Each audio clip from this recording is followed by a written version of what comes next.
Hey Canucks fans, welcome to the Line Change. Now before we dive into our topic today, I want to give a quick shout out and thank you to my sponsor, Gassy Jack Art, maker of this amazing artwork you see on display behind me. And you guys can check them out yourselves at gassjackart.com. You can also find him on Instagram at gassjackart. You'll find a link to his website in the description down below. Now, on to our topic of discussion. We're going to be going over an article from our friends over at Canucks Army. This is an intriguing one as Stéphane Roger goes over some viable big names the Canucks could target at the trade deadline if, and keep this in mind, if the Canucks are contending at the deadline. We're going to go over the names and give our thoughts on them. Feel free to let us know in the comments section down below who out of these names would you like the Canucks to potentially target, as maybe a rental or, buying at the deadline, keeping in mind that this whole conversation is from the perspective and the scenario that the Canucks are contending around this time. So let's go ahead and take a look at it. Oh, there we go. And it goes on to say the Vancouver Canucks are currently in their Schrodinger's cat phase of the 25-26 season. Nobody yet knows if they're going to leap to the occasion and return to the playoffs or if they're going to come out with all the energy of a dead feline. With so many different outcomes feasibly on the table for this season, we thought it was a fine time to explore some of the more extreme scenarios. We have a topic that no one could possibly find controversial, the idea of the Canucks buying, or even worse, renting at the 2026 trade deadline. We invite you once again to imagine a scenario in which we are approaching the March 2026 NHL trade deadline, and this time the Canucks are cruising to a playoff position. Think the 23-24 campaign and where they spent most of the year at the top of the Pacific Division. And look, we know that even if that scenario were to come to pass, the idea of the Canucks going out and renting a pending UFA, or possibly even two, would still be unpopular, to say the least. Vancouver fans have all too much experience with the concept, including during the aforementioned 23-24 season, when GM Patrick Allvin and company acquired pending UFA Elias Lindholm for a couple months before he left in free agency. So we know that even if the Canucks were to be at the top of the division by March 2026, there are still many among us who would not want them to be buyers. That's you. Just keep in mind that this is a little more than a hypothetical designed to explore the market for UFA rentals several months ahead of the deadline. And for the rest of us, the scenario we're considering is this. It's late February or early March. The Canucks are looking like contenders again. They've had a great season up until this point, and Allvin and company are looking to rent a pending UFA. Which big names might be available for them at that time?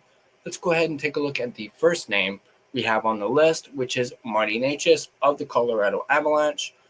His 2025-26 cap hit is $6.5 million.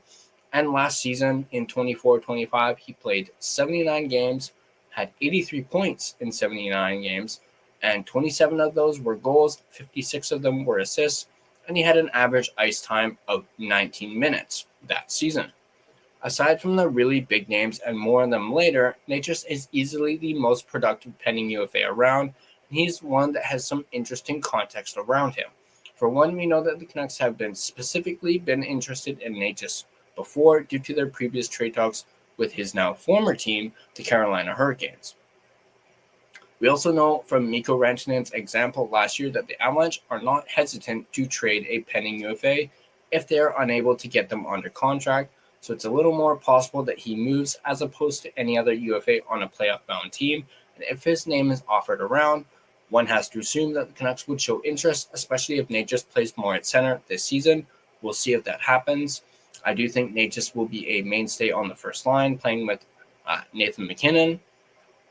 So who knows, maybe he'll see some time at center, maybe on the power play or PK, or at least at some point, maybe if MacKinnon, heaven forbid, suffers an injury and has to miss any time, perhaps they could slot Marty Necas into that spot. But I do think he will mainly be on the wing during this season. I'm actually a really big fan of Marty Necas. I've been a fan of Necas's for quite some time now. And actually, believe it or not, I'm also a big fan of the Hurricanes. At least several years ago, I had Sebastian Aho, Andrei Svechnikov, and Necas in my fantasy hockey pool. So because of that, I actually ended up watching quite a bit of Carolina Hurricanes games. Um, almost as much as Canuck games that I was watching, and I absolutely loved watching the Hurricanes play. And it was just the experience of watching a different team and seeing it from kind of like a different angle, and just seeing how fast that team was. It was really, it was a nice balance or opposite of, from the Canucks at the time. Canucks were not doing so great, and it was nice to watch a different pace. If you guys know what I'm getting at, but so yeah, I've been a big fan of Necas for quite some time. I absolutely love the idea of bringing in Necas. Even if he were a rental, obviously I would prefer if it was a more long-term thing, because I think he would, and call me crazy, but I think having Necas on PD's wing would be awesome, and I think he would be a great winger for PD, and I think those two would be like dynamite. So let me know in the comment section down below if you guys agree or disagree with that. But I really like the idea of Necas. We've talked about him before on this channel way earlier back in like January or February. We were talking about Necas, or even just prior to the playoffs, we were talking about Necas. But I really like the idea of bringing in Necas. So this is a big yes for me, at least when it comes to the names. I would be very high on them attempting to bring in Necas. Next up, we have Alex Tuch of the Buffalo Sabres. His 25-26 cap hit is $4.75 million. And in 24-25, he played 82 games, 67 points. 36 of those were goals, and 31 of them were assists. And his average ice time was 19 minutes and 15 seconds. Most of the players on this list will be centers for obvious reasons. It's by far the Canucks' greatest position of need, but Tuch earns a mention for a couple of reasons. For one, he's incredibly talented, but in terms of his raw production and the pseudo-power forward style that he plays. For another, there are those persistent rumors that due to his spouse being from the Vancouver area, Tuch might look to sign with the Canucks when he hits, free agency. Perhaps if Buffalo fails in their own attempt to make the playoffs, there is the possibility of an early access deal. A right wing may not be the largest priority, but more scoring in general is, and if a player this good were to become available, specifically seek out Vancouver, then worrying about his position might be secondary. I do like the idea of bringing in Tuch. I've been a big fan of Tuch's. Obviously, the Canucks need that second line center and need more help at center than they do on the wing. Matter of fact, they have maybe too many wingers, so perhaps just because of that, this might not be a good fit. But you can't deny the goal scoring that Tuch provides, and I'd be okay with it but it would probably have to do. The Canucks would probably have to move a winger out in order to, compensate for bringing Tuch in. But again, let me know in the comment section down below what you guys think about Alex Tuch being a deadline acquisition for the Canucks. Next up, we have Christian Dvorak from the Philadelphia Flyers. His 25-26 cap hit is $5.4 million. In 24-25, he played 82 games, 33 points, 12 of them were goals, 21 of them were assists, and he had an average ice time of 15 minutes and 15 seconds. I'm not a big fan of this one, and I'm sure a lot of Canucks fans are also not a fan of this as well, but it is a name. He is a pending UFA, so sure, Dvorak might not meet everyone's qualifications as a big name with his career high of 38 points and general profile. However, we do know that the Canucks were heavily interested in him this past summer as a free agent. In the end, the Canucks were outbid by the Flyers, who made a somewhat preposterous offer of 1 year at $5.4 million. They had the money. Although if the Flyers continue to miss out on the playoffs, Dvorak will be made available as a rental, then maybe the Canucks could get their man, ideally at a retained rate. We don't imagine too many folks would be excited about that outcome. Yeah, one of them. but there must be something in Dvorak's game that the Canucks like in order to pursue him as hard as they did. At the very least, there's no reason for their interest to have suddenly dissipated. Honestly, I think the Canucks really dodged a bullet, not getting Dvorak. I think Canucks fans would lose their minds if the Canucks had actually signed Dvorak to, in particular, a contract like that, even if it was 1 year. Sure, they technically traded for somebody with a contract similar to that. They got Evander Kane, but I think I'd pick Evander Kane over Dvorak any day of the week. So this is a big no for me. Once again, let me know in the comment section down below. Are you guys with me? Or do you guys think the Canucks could maybe target their man and get their man? We've heard that before. And when the Canucks have an idea of who they want, they, go to the ends of the earth to go out and get them. Marcus Pettersson was exactly that. And look at what happened. The Canucks managed to land Marcus Pettersson at in my opinion, a pretty steep price for those JT Miller fans. Next up, we have Evgeny Malkin from the Pittsburgh Penguins.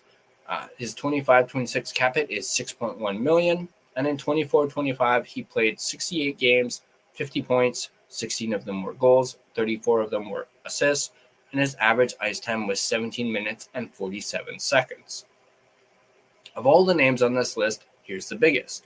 Sure, Malkin, who turned 39 this past summer, isn't quite what he used to be, but he's still a better than average 2C at the very least, and a first ballot Hall of Famer with a long history of winning. Malkin will be the master of his own destiny, and he'll only move if he wants to. But with many suspecting that this will be his last season in the NHL, there is a possibility that he wants one last shot at the playoffs, and thus requests a deadline trade to a contender. And remember, under our hypothetical scenario here, the Canucks are playing like a contender. Interestingly enough, though, Jim Rutherford was the GM for one of Malkin's cup-winning clubs in Pittsburgh. The two have never negotiated with one another. Malkin was under the same contract when Rutherford arrived in Pittsburgh as when he left. Still, there's at least some working relationship there, and if that's enough to convince Malkin to choose Vancouver as his NHL swan song, then this is a decidedly fun possibility. And I 100% agree with that last part. It would be a fun possibility. Obviously, there is worry about his age. But, hey, this is Evgeny Malkin we're talking about.